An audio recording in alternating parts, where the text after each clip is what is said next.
Hello दोस्तों, कहानी की इस नई सीरीज में आप सभी का स्वागत है। आज की इस कहानी का नाम है सास से अच्छी बहुरानी। यह एक सास बहू स्टोरी है। अगर आपको हिंदी स्टोरीज, मोरल स्टोरीज या सास बहू की कहानियां सुनने का शौक है तो इस कहानी को पूरा जरूर सुने। राजू, हाँ भाई, और क्या चल रहा है आजकल? विक्की, सब बढ़िया चल रहा है पापा। राजू, तेरे ऑफिस में सब ठीक है? विक्की, हाँ पापा, सब ठीक है। राजू, वैसे तेरे ऑफिस में सिर्फ लड़के ही हैं या लड़कियां भी काम करती हैं? विक्की, हाँ लड़कियां भी हैं पापा। राजू, तो उन्हीं में से कोई एक लड़की देखकर उससे शादी क्यों नहीं कर लेता तू?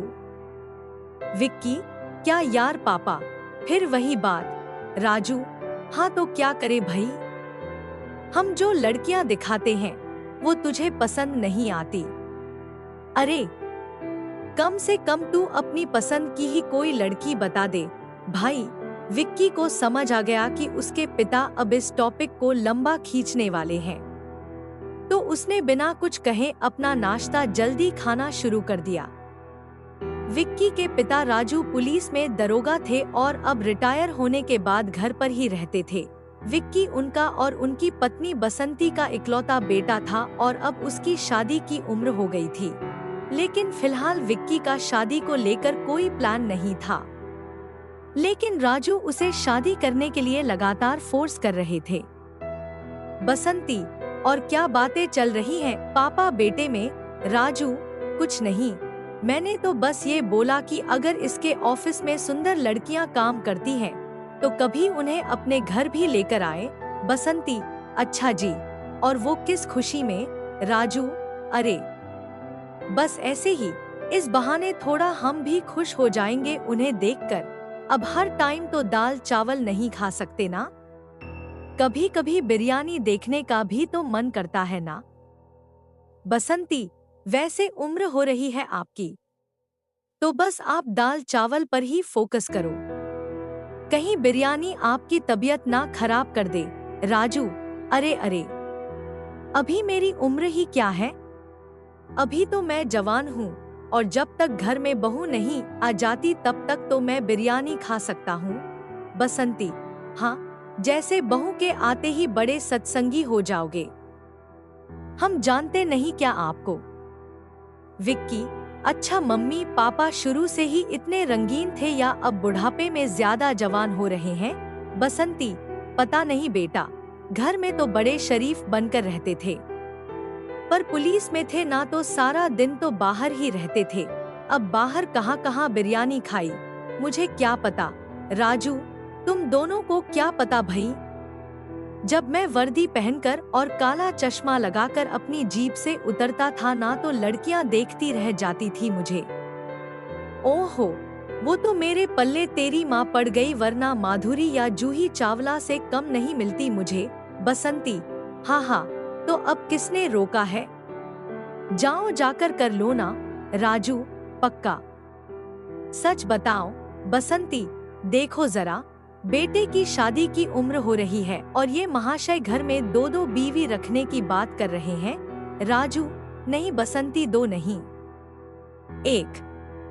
तुम्हें तो फिर जाना पड़ेगा ना। राजू के मजाक से चिढ़कर बसंती वहां से चली गई और राजू जोर जोर से हंसते रहे। दरअसल राजू रंगीन मिजाज के आदमी थे और ये बात सब जानते थे। ऐसे ही कई दिन बीत गए और फिर विक्की के लिए पिंकी का रिश्ता आया। पिंकी देखने में बहुत सुंदर थी तो विक्की ने झट से शादी के लिए हाँ कहा और फट से दोनों की शादी हो गई। फिर कुछ दिनों के बाद, पिंकी, नमस्ते पापा जी। राजू, नमस्ते, कैसी हो पिंकी? पिंकी, मैं ठीक हूँ पापा जी, वो तो सुबह ही ऑफिस निकल गए। राजू, रात को देर से आया था और सुबह जल्दी निकल गया। अरे पागल है क्या, नई नई शादी हुई है, पत्नी को टाइम देना चाहिए ना उसको। राजू की ये बात सुनकर पास ही खड़ी बसंती झेंप गई और पिंकी भी शर्मा कर वहां से चली गई। फिर उसी शाम खाने की मेज पर राजू, आहा हा, मजा आ गया, अब कल क्या बनेगा भई? बसंती, आप बताओ, क्या खाओगे? राजू, अरे पिंकी से पूछो, वो जो कह दे हम सब वही खाएंगे। क्यों पिंकी? पिंकी, जी पापा जी। राजू अपनी बहू पिंकी को खुश करने की कोशिश करता रहता था। पहले तो बसंती और विक्की ने इग्नोर किया, लेकिन धीरे धीरे विक्की और बसंती को राजू का पिंकी के प्रति ये व्यवहार खटकने लगा। फिर एक दिन, बसंती, सुनिए, वो मुन्नी की बेटी का आज महिला संगीत है तो मैं और पिंकी दोनों वहाँ जा रहे हैं। राजू, अरे पिंकी को यहीं रहने दो, तुम अकेली चली जाओ।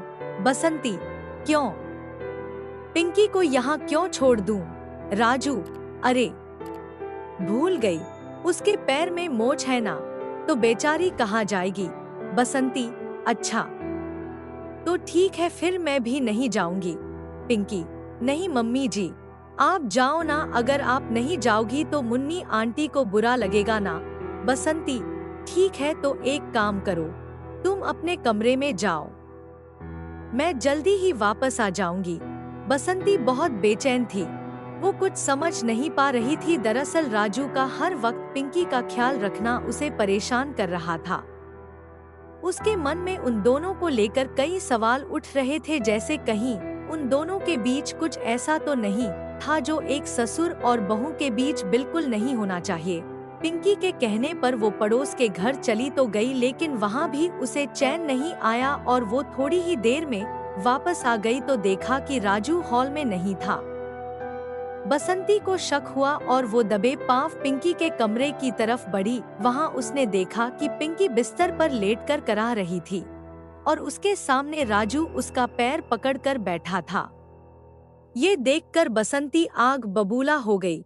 बसंती, शर्म आनी चाहिए आपको, आपने तो अपनी बहू को भी नहीं छोड़ा। छी पिंकी, मम्मी जी रुकिए, आप गलत सोच रही हैं। आपके जाने के बाद मैं अपने कमरे में आ रही थी, तभी मेरा पैर फिर से मुड़ गया।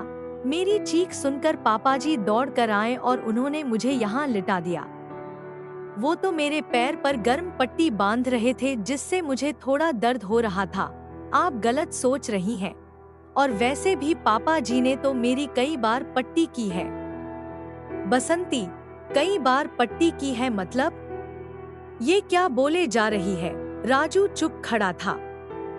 बसंती उस पर चिल्लाई जा रही थी, तभी पिंकी उन दोनों के बीच आकर बोली, पिंकी, बस करिए मम्मी जी, आप लगातार गलत सोच रही हैं। आपको सच सुनना है ना, तो सुनिए। मेरे पापा का नाम हवलदार राधे श्याम था। मेरे पापा और पापा जी एक ही थाने में थे, पर एक मुठभेड़ में मेरे पापा को गोली लगी। इस हादसे के बाद मेरे पापा बच नहीं पाए और इस सदमे में मेरी माँ की भी मौत हो गई। पापा जी ने मेरे पापा को वचन दिया था कि वो मुझे बेटी बनाकर रखेंगे और उस दिन के बाद से मेरे स्कूल की फीस, हॉस्टल का खर्च सब कुछ पापा जी ने ही उठाया, और तो और मैं जिंदगी भर खुश रहूं। इसीलिए उन्होंने मेरी शादी अपने बेटे से ही करा दी। आपके पति देवता हैं मम्मी जी, जिन्होंने मुझ अनाथ को हमेशा अपनी बेटी माना है। ये कहते कहते पिंकी जोर जोर से रोने लगी। सच्चाई जानने के बाद बसंती राजू के पैरों में गिर पड़ी और उधर दरवाजे पर खड़ा विक्की भी पूरी बात जानने के बाद अपने आंसू नहीं रोक पाया, और राजू को भी समझ आ गया था कि अपनी पत्नी से मजाक करने की आदत उसे कितनी भारी पड़ गई थी। दोस्तों, ये मॉरल स्टोरी आपको कैसी लगी? नीचे कमेंट में हमें जरूर बताइएगा। कहानी को पूरा सुनने के लिए शुक्रिया।